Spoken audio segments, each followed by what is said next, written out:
Yeah. Got my professional background behind me. You look great. Thank you, sir. Appreciate that. You know, I've been following you for a while. That's the big question, right? How did I look? It's been a while. It's been a while. I know. I remember Jerry Williams would always say that. Never mind what I said. How did I look? Yeah. I think it has been. All right. So let me just click record and we shall be off and running. Okay. So Charles Moscowitz here. We're joined by Josh Bernstein. Josh, you've got a show that really is cutting edge and you uncover these incredible things that are not at all reported by the media. I'm often awestruck by how you do your research and how you come up with these things, but you do it and you do it courageously. I remember you said some very controversial things about, I can mention many things, but Supreme Court Chief Justice John Roberts and some of his motivations, which were very interesting. But I want to specifically ask you about just the world that we're living in since this new administration was installed in terms of our ability, and it's frustrating, to function on YouTube and other networks. I mean, just this morning, I was notified by YouTube that they had taken down another one of my videos, and it was mainly because I was discussing the election. Now, I thought in this country that we had the right to discuss elections, but they felt that I had said something misleading. I don't know exactly what, but you know, I don't think so. What's going on your side of the fence in that regard? Well, I'm not sure how much we want to get into it because I'm pretty sure your channel will be shut down. So I'll kind of be careful. Well, we know there are certain words you can't say, right? Yeah. Well, hey, look, I'll explain kind of what happened to me. About 2 weeks before the election, okay, about October 21st to be exact, I was doing a report. And at that time, I was reporting on a ballot harvesting scheme in Minneapolis, Minnesota, that my good buddy James O'Keefe was uncovering. And it turns out that the scandal led to the chief director of Ilhan Omar's campaign, yes, and in her House seat, and you know, her secretary and stuff like that. And there was a couple other assistants that were working with it.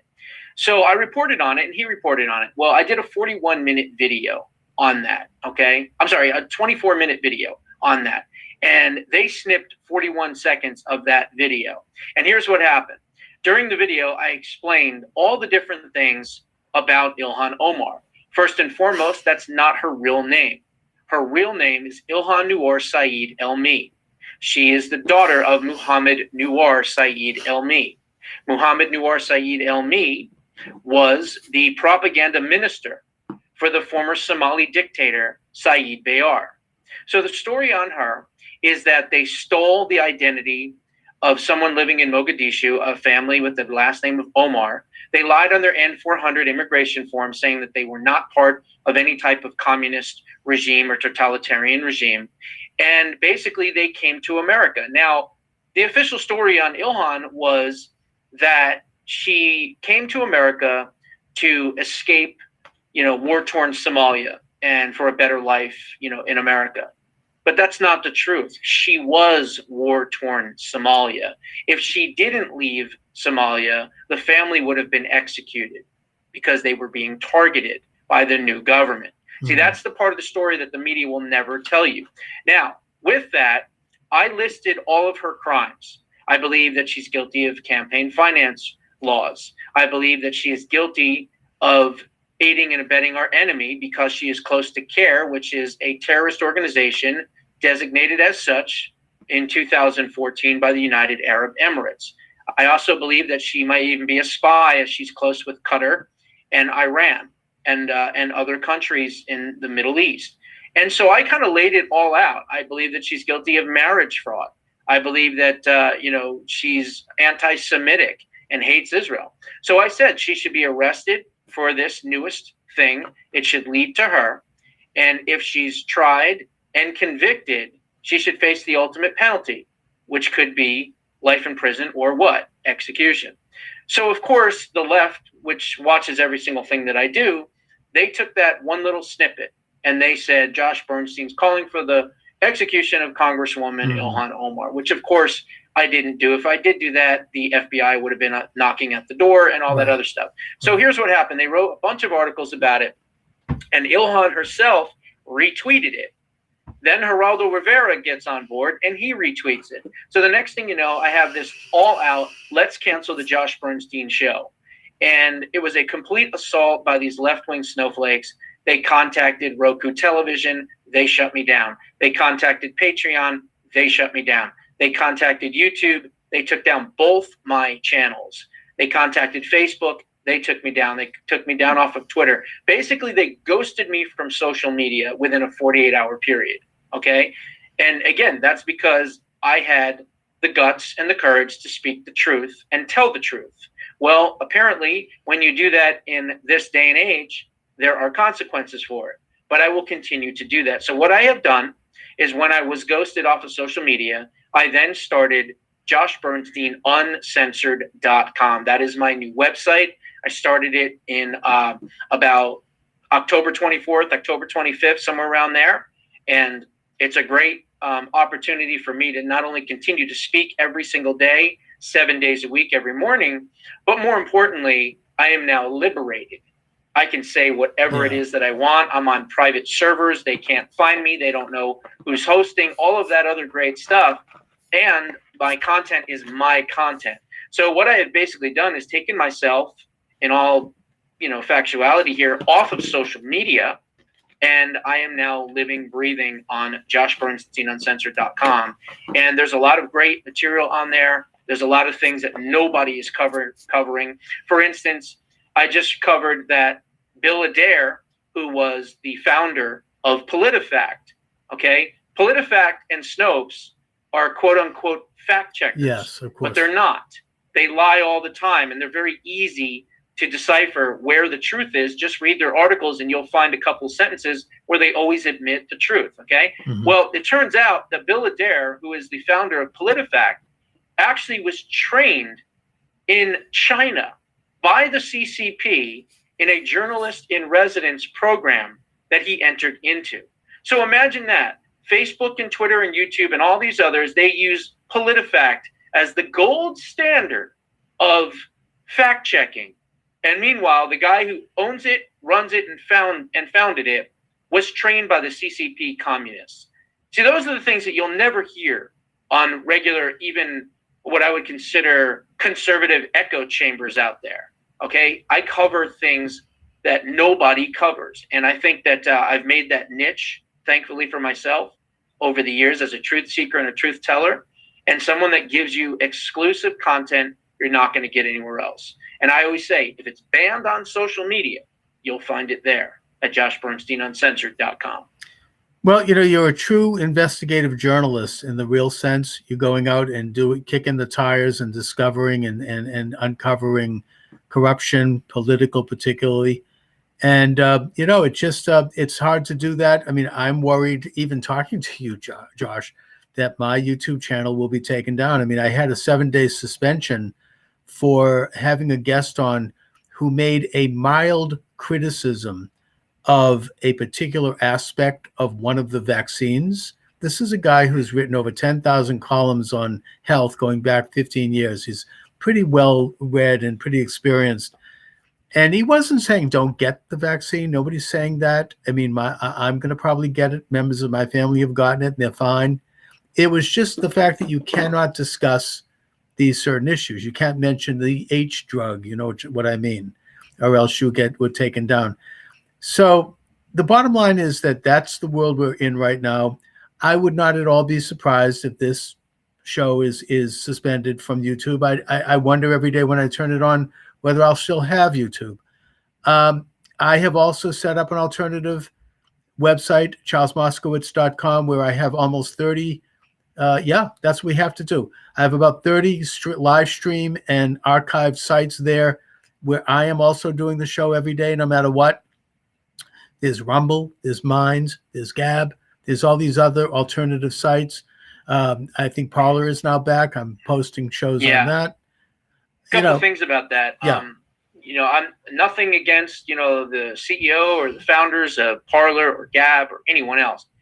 But Parler is compromised. Parler was infiltrated by leftist hackers no less than 15 times when it was down. Okay. I reported on that, of course, on my website. And so I have 7,000 people that follow me on Parler. I refuse to even log in. I will not even log in because I don't trust this radical, crazed, leftist defense secretary, Lloyd Austin, who has already targeted Trump supporters, targeted anyone having to do with January 6th, which again, thankfully I was not there, but many patriots that I know were there, and they are being targeted consistently. So I think, in my own opinion, that data on Parler and Gab, because now we know that Gab was actually infiltrated and was hacked not once but twice in a 14-day period. Again, I will not go on any of these sites. I have realized that I am so toxic to YouTube that if I even want to post something on anything, I have to like space things out. Like I have to write like Josh and then space and then Bernstein and then space and then uncensored and then space and then the word DOT and then COM with another space. Because if I even put my full name together, I've been blacklisted, I guess, from Alphabet, from YouTube, and of course, from Google and all that. So I realized, in some respects, I'm kind of glad what happened to me when it did, because I had a 6-month head start on most of other people that are being suspended from social media. And so now I'm able to have gotten my own servers, kind of like what Alex Jones did, basically. Sure. Mm-hmm. And I'm able to speak freely. And unfortunately, I have to rebuild my audience, which is never a good thing because, again, I was over 1 million views a month on YouTube and all over the place and everywhere. And I basically lost it all in a 48-hour period. Right. But I didn't tuck my tail between my legs and quit. I didn't let the left win. I fought back even harder. And I would advise you or anyone else to get off of social media and get your own websites as you have done. Get it on a private server so that you can protect yourself, so that you can insulate yourself. So when you do get attacks, which, by the way, I get 10,000 plus attacks a week, sometimes 1,000 to 1,500 a day onto the website. But I have a fortress of security. I have commercial grade security on the website as well. And so all these things are important because if you're going to be able to speak, remember, as I always say, the farther a society gets away from the truth, the more they will hate those that speak it. Okay? And truth is the new hate speech. And that's the unfortunate thing. And this is the climate that we're dealing with right now. So I would advise anyone to continue to, speak your mind, but do it not on social media. And if you don't have to do it on social media, do it on a website, or do it on something else that is either A, not compromised, or B, an alternative type of platform.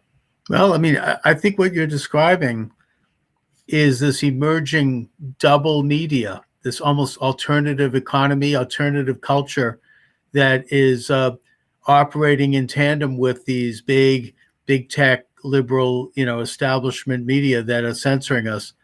And that you're a great example of someone who's doing it successfully. I don't know if I could do it because I don't have the money to do it, frankly. But so I'm still out there doing the YouTubes and just keeping my fingers crossed for now. But I guess that Josh, could you talk a little bit about how you do this, how you set up separate servers, because I think that's valuable for people who may watch us right now before they, hopefully not, but might take us down. Well, basically, when you have your own website, you own that content, okay? The only thing that you're not immune to at that point would be a hosting company being pressured to remove you from hosting. Right. For instance, one of the most left-leaning hosting companies out there is GoDaddy. So I would tell anyone, do not use GoDaddy if you're going to host a controversial website. Number two, the other thing you can do is, you could hide your servers. There's Cloudflare and some other things like that. But even that will sometimes list who your hosting company is. And so honestly, if you're as targeted, censored, and controversial as I am, the last thing you want to do is be able to let people know who's hosting what you're doing. And so you get your own private server. And when you have your own private server, and you can buy them, they're expensive, I'll be honest, but they're worth it. They're worth their money, their weight in gold, because they do keep you up and running. They come with great security, and you need an SSL. And then what you do is you basically set it up, and you go from there. It's harder, I'll be honest, to market yourself. It's a little more dangerous these days, of course. But in my case, I was lucky enough to have had such a huge audience for so long that I built up on left-wing platforms such as YouTube and Facebook and Twitter and what have you, that many of those folks found me. They were seeking me out. When I was gone, they said, "Whoa, where did Josh go?" And so a lot of them found me. Not enough, I'll be honest. Not enough, but some of them have found me. And who knows, maybe they'll see this video and they'll be like, "Oh, that's where Josh went." I don't know. Right. But I also am a public figure, so I have a Wikipedia site. So I'm, relatively easier to find in that respect as well. But we have to be able to protect our content. And when you have your own content and you're uploading on your own servers, it's pretty hard to have that interfered with. That's right, because you own it. And it's sort of almost something that exists autonomously, and it's hard to tamper with it. I mean, I am doing a website through WordPress, which I know is probably left-wing and all that, but at least, I'm paying a little bit of money for it, so I think that gives me a drop of protection. It's not as easy to go in. Yeah, don't do these Weebly's, and don't do these, what's the other one? Wix, I think it's called. Okay. Those are those free websites, because not only are they all left-wing, but they'll pull you down in 2 seconds. Gone. The other one I use is Podomatic, which is also a subscription. I apply once a year. It's not expensive, but I have that. And when I download a show onto Podomatic, they automatically send it to iHeartRadio, iTunes, Spotify, all these other people. So it's great. I just don't know. I mean, ultimately they could pull the plug on the whole damn thing. I realize that. Right. But, I'm just trying to, as you say, it's very liberating now for you, I would imagine. You don't have to worry. Yeah, it is. Like I said, I can cover and say the things that you can't say on social media. I can say things about what happened in 2020. I'll just leave it at that, where you cannot do that on regular left-wing Marxist globalist, YouTube and Facebook and Twitter and all that other stuff. So, yeah, there's definitely some advantages, as well as the way that I have the website set up at joshbernsteinuncensored.com. There's a reason I call it uncensored.com, because it's kind of like I'm fighting back, and I'm letting you know that not only now am I not going to censor, I'm going to be uncensored even more than I was even on YouTube. And so I actually have a section that says Best Investigations. In Best Investigations, those are free videos. You can share them, you can watch them, you can do whatever you want. The homepage usually has a video on it too that is free. But there's a section called New Releases. That's the stuff that is just way too hot for social media. And that is under a small paywall. But trust me, when you put the $5 a month or $10 a month or a couple bucks a month, whatever it is that you decide to do, you will understand why that money is being well spent, because you will be educated about things that you just have no idea. And they just took down, I haven't had any videos up on YouTube for a long time. I redid a channel, okay? I called it YouTube Sucks, okay? So I put this channel up, and I took down all the content. There was a 29-second video that basically just directed people to the website. Well, I decided, because I've had the channel up and there's 1,800 people subscribed to a channel with one little 29-second video, I figured, what the heck? Let me take 5 of my shows and put it up there. So I did that 2 days ago. There's only 4 left already. And they took the one down because I exposed what's going on in the state of New York with the exorciser pass, okay?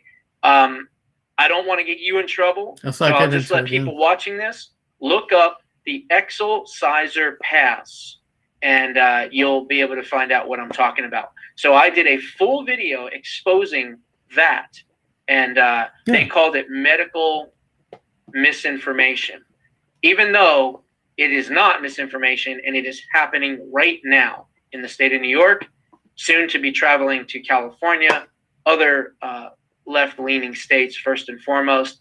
It's in Israel, it's in the UK, it's coming, Australia, other places. And I'm pretty confident you know what I'm talking about. Yeah, and we don't even, I mean, the fact that we can't talk about that shows how unfree we are. And I mean, YouTube really has gone into political censorship. We're not talking here about hate speech. Insane. There's nothing hateful about talking about these things. You're not talking against any person or group of people. I mean, an example, Dr. Steve Turley, who was a regular guest of mine. He was he was on a big radio program in a big city. He didn't mention the name. And he mentioned that the host there has been banned from YouTube. Now, this is, radio stations are under FCC regulations. And so obviously he was observing community standards, but yet it was still too hot for YouTube. So it has nothing to do with community standards. It has to do with they set the algorithm in such a way that it picks up on certain words, like the H word for the drug I'm talking about. You can't mention it because I've had already shows taken down. Or or the natural cure that I talked about, which is in your refrigerator right now. That's right. We can't talk about that. Yeah, can't talk. Oh boy, you can take that in a nebulizer with 100 milliliters of water and breathe it in, and guess what? Changes the alkalization in your blood, it kills viruses. Yeah, that's right. We can't talk about stuff that's actually being used around the world over the counter, but in this country, it's been banned. It's a really interesting subject, why that is. Well, because there's no money in cures. That's right. There's only money in treatments. The drug companies aren't going to make money from an apple, which cures things like acid reflux. Yeah. They don't make any money when you go to the local grocery store and buy a thing of baking soda. That's right. Exactly. So this is, again, a hot topic. Big money is behind it. Big pharma, big tech. That's what we're talking about. And unfortunately, in my case, I have to exist on those in that world. And so I don't have that kind of a freedom. And right now we don't have that kind of freedom to function. Whereas if you are going the alternative route, you do have that kind of freedom. Alex Jones, I'm not here to endorse him. There was big problems with certain things he's done. He's faced consequences for that and should. But the fact that he was completely banned, he was a pioneer in terms of setting up an alternative station that now is up and functioning and that people follow. And I think that that's going to be the trend. So I think that in the end of the day, the censorship and the crackdown and the purge is going to get worse before it gets better. But it will get better because ultimately they have to be in business. They can't function as a business model if people are dropping out and going to alternative functions. And so eventually they're going to either have to break down and start to play right, or they're going to be absorbed, or they're going to be put out of business. Well, I think that, obviously we need to repeal Section 230 of the Communications Decency Act, or the Communications Indecency Act, as I like to call it on the show. Yeah. That would then make them vulnerable to litigation, because you're either a platform or you're not. You know what I mean? You can't be both. And so what that would do is it would separate. It would get rid of the cover, if you will, that Congress gave these big tech tyrants many years ago, to where they could actually censor people and all that other stuff. So if we got rid of Section 230, now they're vulnerable to being sued for doing what they've been doing all along. And hopefully, maybe at some point, we'll even get a chance to break these companies up, because even Facebook has admitted, Zuckerberg himself has admitted, we are too powerful. If you take YouTube, Facebook, and Twitter, those three, and you put them in a power structure, they are more powerful than 75% of all the countries in the world. If they can take down the president of the United States, they can take down anyone. And there is an international backlash, at least, and even like backlashes in places like the state of Florida, where they're saying that if you take down conservative opinion, you're going to face big fines. Poland is implementing fines. Mm-hmm. I think that there's a couple of other countries that are starting to do this, and so Australia. I think that people are dropping Facebook in Australia because they were censoring political opinion.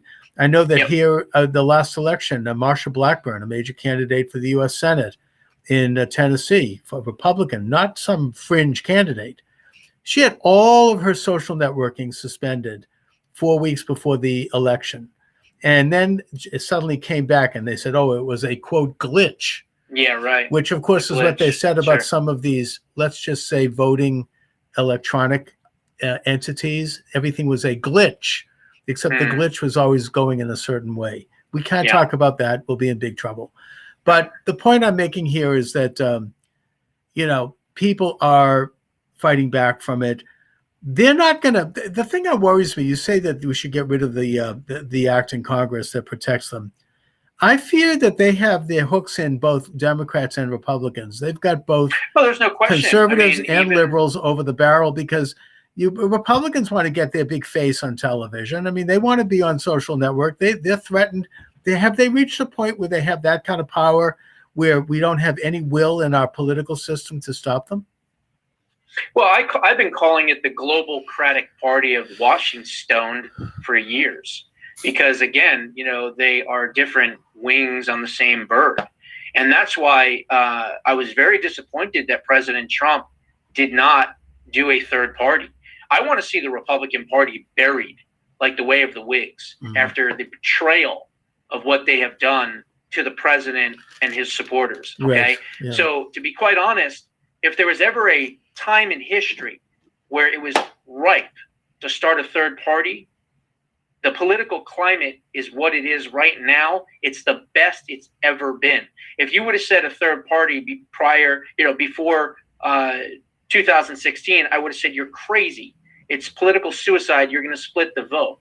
But now, totally different. I believe there was at least 80 million plus votes for President Trump. Let's just say he started, a Patriot Party, the third party. And I would guarantee you, once he registered it and all that, within the first 90 days, he'd have 50 million people part of that party that would leave the Republican Party. They would truly go to where that party is. And it would be a crossover party because it wouldn't be based on ideological lines. It would be based on America First principles. It would be based on national populism. It would be based on, supporting, America First policies. Well, America First policies is not only popular with independents, but it's also popular with many, disassociated, Democrats as well. Sure. And so you would have your new coalition on this third party. People say, well, Josh, you can't do that. It'll split the Republican Party vote. Well, how are you going to split a vote that doesn't exist? Right now, I know so many people that are so upset about what happened and the betrayal that they're like, I'll never, ever vote for a Republican ever again. Now, here's the horrible thing. I, as a political strategist, now have to tell those people, sorry, you got to swallow hard and you have to vote for Republicans. We don't have a third party. So what does this mean? It means that you vote for the Trump-endorsed candidate, right, in 2022 or 2024, whatever it may be. You vote for the most conservative primary candidate you possibly can. But if that person doesn't win, sorry, you can't stay home. You have to vote for the one that did. Because you cannot change the party from the outside looking in. You can only change the party from the inside looking out, meaning you have to be in a position of power in order to exact change. You cannot not be in power and then say, I want to get rid of all these rhinos. It doesn't work like that. You got to get back in power. We've got to win in 2022. And again, saving this country starts at the state and local level. There's a website out there that a bunch of patriots put out. It's called itsmellsfunny.com. Again, itsmellsfunny.com. And what this site is basically a site where you go and you register, you put in your information, doesn't matter where you are, what state you're in, hopefully you're in one of those swing states. You put in your information and someone contacts you. And then they set up a time for you to come down to your local polling precinct election center. And it's tedious work, I'll admit it, but you get to clean up your state's voter rolls. You get to get rid of duplicate voters. You get to get rid of dead voters. You get to get rid of people that are out of the state and not living in the state. You get rid of people that use a P.O. box or a cement company or a florist as their address. And what happens is you clean up your voter rolls in time for 2022. The other thing I would suggest is people become precinct committee members, okay? Right now, even though it is kind of an elected position, right now there are so many people that they need that they're appointing precinct committee members. So contact your local, district representative and find out how you can become them. They're a great position. You, believe it or not, have quite a bit of power. You're canvassing for votes. You may even be vetting candidates that are going to run for office. You're getting the vote out. You're getting people registered. You're knocking on doors. It's a very important position. The other thing is run for city council, run for state rep, run for state senate. We've got to get MAGA supporters in state and local governments so that we can then in turn change election laws. And for people that think it's all lost and there's nothing going on, I am part of the audit team where I'm at. And we are also working with patriots in New Hampshire to get their audits done, and in Pennsylvania and in Georgia and in Michigan, okay? We want a constitutional crisis, okay? Let me explain what I mean. We want to get to a point where we have these audits done in these respective states. And when the information comes out to be just like Antrim County, now we can then catapult that into another state, and then another state, and another state, and another state. And the next thing you know, we are now in a constitutional crisis. What happens then? Well, you could do a writ of quo warranto, which actually allows people to be removed post-election if there has been, irregularities, we'll call it. I don't want to get too far into the weeds because I don't want to get you in trouble. But just understand that come hell or high water, we are going to get these audits done. We will never quit. We will never comply. We will never stop. We will get these audits done. So that's what I say. Be proactive, okay? This is not a time to sit and sulk. This is a time to get off the bench and get in the game. No, I mean, look, there are still audits. There's one in Maricopa County. That's the one I'm talking about. Yeah, it's going to take about a month. This is public. It's actually, I learned about it from YouTube. This is not, you have State Rep Fincham and other people spearheading the effort out there, good people. Well, myself and about maybe 1,000 patriots here in the state are the ones that are pushing Karen Fann. We are the ones that are pushing Warren Peterson. We are the ones that got them to get to the point that we are even at right now. So we are the driving force behind getting these audits done. Now, there was a video that just came out. And again, I saw this on YouTube for YouTube people who are censoring. This guy actually grabbed a bag of a garbage bag from a dumpster behind the counting center, brought it home, discovered torn ballots, shredded ballots. He began to reconstruct them, and he contacted the local authorities figuring that they would come to investigate. Instead, they show up with guns drawn.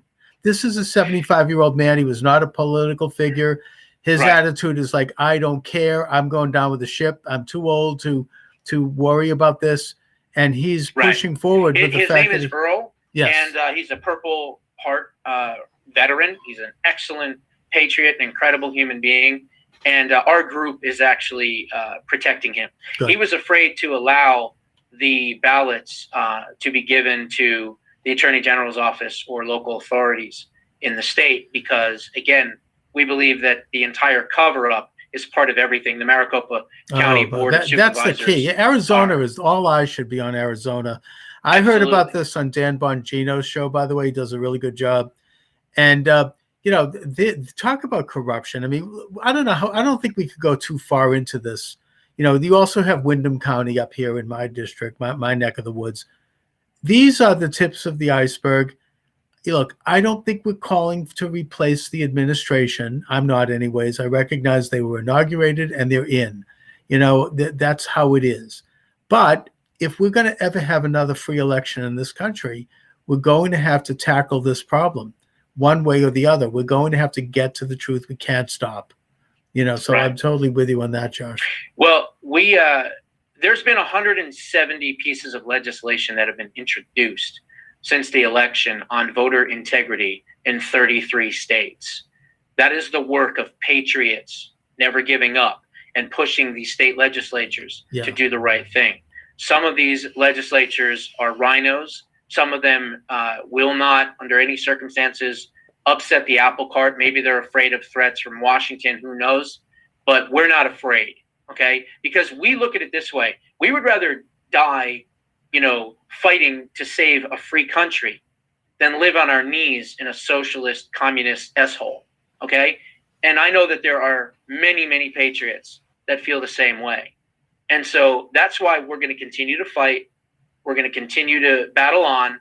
I recently exposed the fact that there was a chicken farm fire.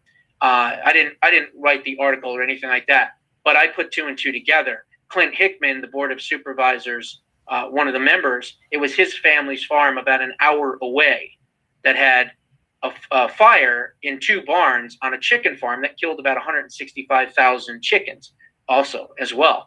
But here's what's interesting. The Arizona Senate never asked for the Maricopa County Board of Supervisors to start putting ballots on trucks and sending them into a warehouse where they were no chain of custody and the doors are wide open, which is why people were able to go in there and take the ballots and shred them and everything else. The good news is the shredded ballots are actually being put back together and they are usable for the audit. That's number one. Mm-hmm. But number two, isn't it odd and isn't it strange that the left-wing media in Arizona is all saying that the Republicans weren't ready for the ballots and blaming it on them, when meanwhile they never asked for them, they never told them to be moved, they never gave them a destination to move them to, and oh, by the way, we find shredded ballots, and then what, a day later, there's a fire an hour north of Maricopa County, and it just so happens to be on farmland owned by Clint Hickman of the Board of Supervisors? Yeah, we weren't born yesterday. So I put two and two together and I asked the important question. Is there an arson investigation? What was burning on that farm? Were there ballots that were placed on that farm? Is that why they put them on the truck and drove them an hour north? See, these are the things you're supposed to do as an investigative journalist. You're not supposed to make accusations. You're supposed to ask questions, and questions that need answers. Indeed. And that's all we're doing here. We're asking questions. We're not calling for any conclusions. We're simply looking. That's what an investigator does, as you say. And I also want to reiterate, Josh, that you did not call for the execution of anyone. Instead, you simply called for the law to be followed. And if the law was followed and the results were a certain way, then the law permits or insists upon certain actions to be taken. That's exactly. All. Anyway, Josh, listen, God willing, we'll do this again soon. Yeah, hey, I hope so. You're a brave soul to have me on. But, like I said, we've got to continue to speak out. Indeed. We've got to continue to speak up.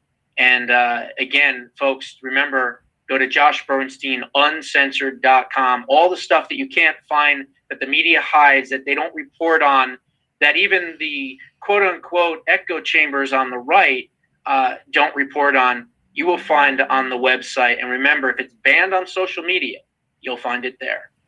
Well, I admire what you're doing. I'm proud of you for doing it. You're on fire. We need people like you. This is what keeps freedom. I mean, freedom and democracy, as the left likes to say. These things don't grow on trees. You have to fight for them. You don't just wake up in the morning and have a hot cup of coffee and look out your window and say, oh, there's democracy. Democracy has to be exercised. It is a functional thing. You have to use the levers of democracy, and otherwise they atrophy and they die. So, Josh Bernstein, again, I want to thank you for joining me today. You're a great patriot, and thank you very much, Josh. Thank you. God bless. All right, same to you.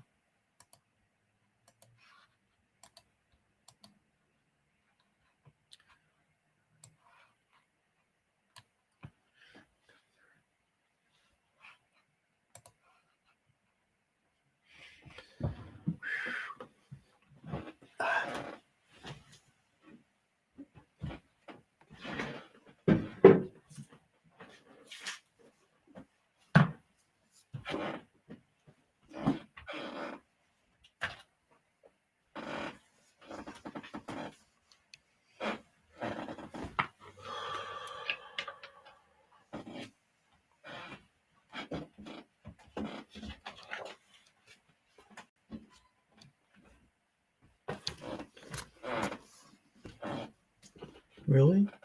Sexual harassment? Really? And he's saying he has no comment on it? Where's Kamala Harris? Where's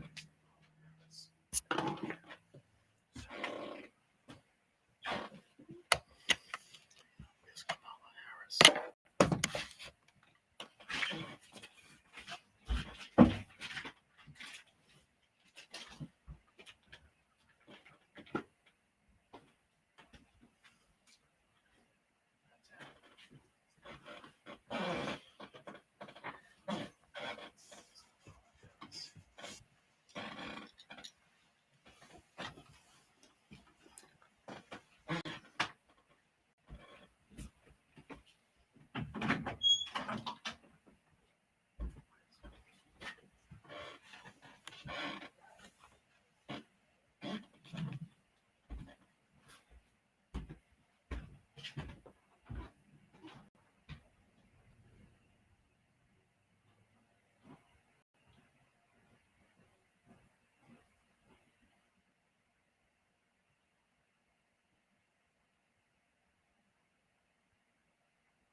Yeah, dear.